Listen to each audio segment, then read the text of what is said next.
Hello, it's your girl EJ, the Travel Diva, coming to you today to show you how to make a charcuterie board in your home. As always, you know that I am a fan of making travel of lifestyle. Anything that you do outside of the home that you enjoy, it is my firm belief that you should do it inside the home and enjoy, especially during these times of COVID, and you feel like you can enjoy some of the finer things in life that you did when you were outside of the home and during your travels.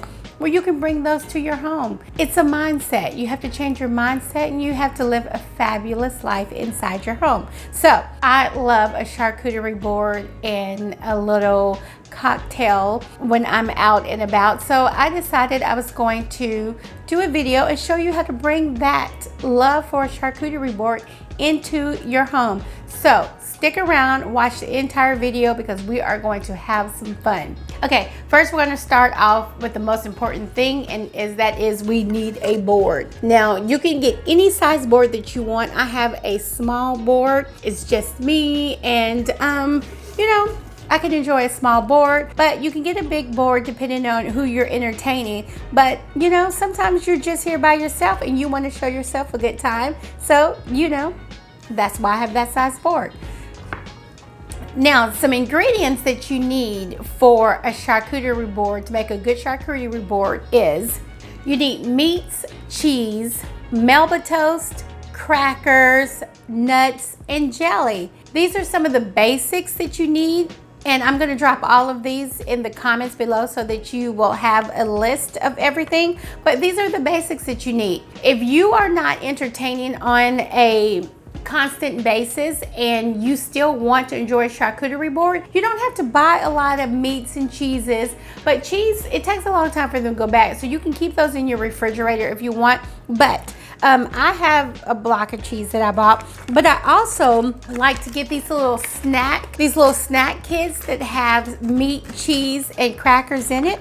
I like to get these because I can make a charcuterie board at any time with this, and I don't have to buy a lot of stuff, and it's good enough for me. And then I always keep several different types of cheese with me, and I found some Laughing Cow cheese inside of my refrigerator, so I pulled those out, and some mixed nuts. The first thing you want to start with is your biggest item, and right now I have this block of cheese, and so it's my biggest item. I'm going to open this up. I'm going to open this up, and then I'm going to position this on my board, and that's going to be in the center of the board. The biggest item that you have should be in the center of your board. Okay, the next part of this, I'm gonna do the easy part because my board has some slits on it that makes it pretty easy.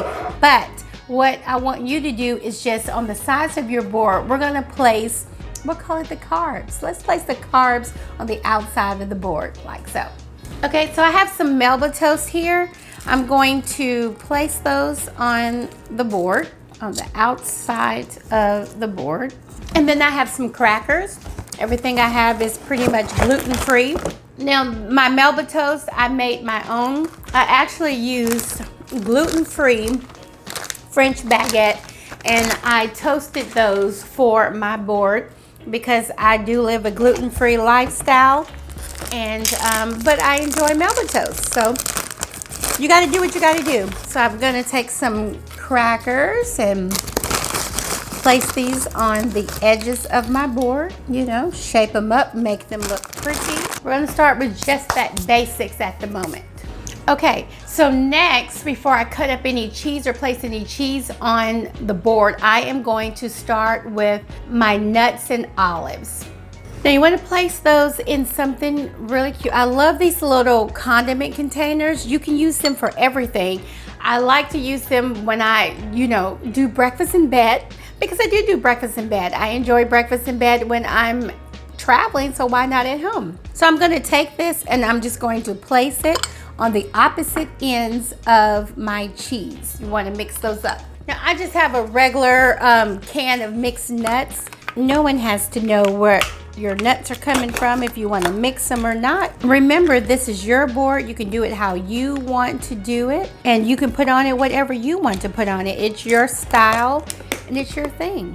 So I'm gonna put the nuts on there. And then like I said, because I buy one of these small things, it's just me, and I can use this, and it came with meat, cheese, and olives. So I'm gonna open this up.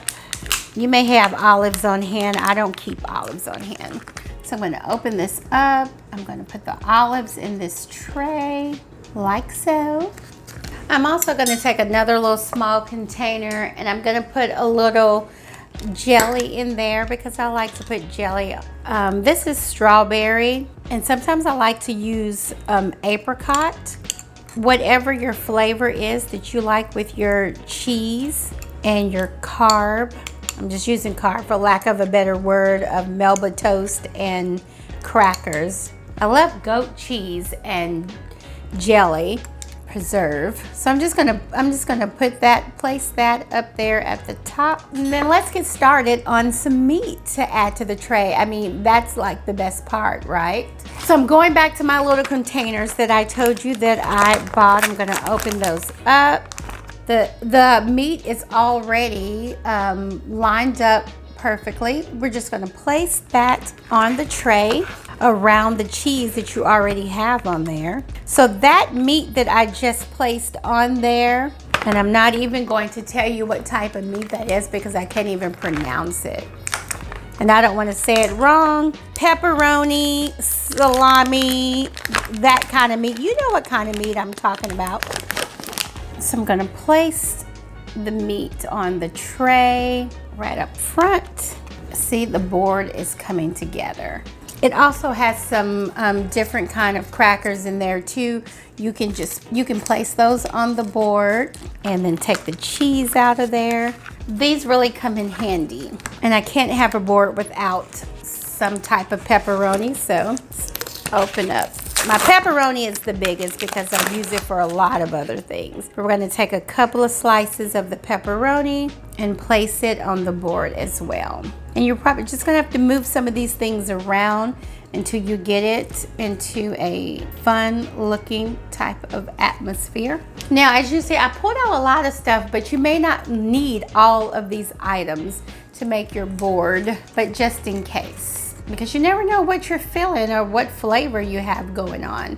I have a couple of Laughing Cow cheese, and whatever you have in your refrigerator, just pull it out and put it on the board. I like to have these. They're a good snack, but also the shape is really cute as well, and it will go on your tray. It's a cute shape, and you can put it on the tray as well. And like I said, you just have to move things around until you get it the way that, till you get it to a style that pops. Now, as you can see, I didn't use this, but I can use this at another time because these packets that I had came with enough stuff in them for me to make a whole tray. So you see what I mean? They're just small snacks, small snack size that can make a whole tray. As you can see, our board has really come together. It looks absolutely fabulous. It's really a fun thing that you can bring into your home and bring into your life. As I say, when you're out in a restaurant or when you're traveling and you get a charcuterie board, you truly enjoy it. When you're out and about, it looks cute, it's fun, it goes great with wine. Why not bring that into your home? And that's the whole point of learning how to make your own charcuterie board at home. Travel truly is a lifestyle, and you can enjoy it in the comfort of your own home as well. So I really hope you enjoyed yourself. I hope you learned something, because I sure did. Delicious.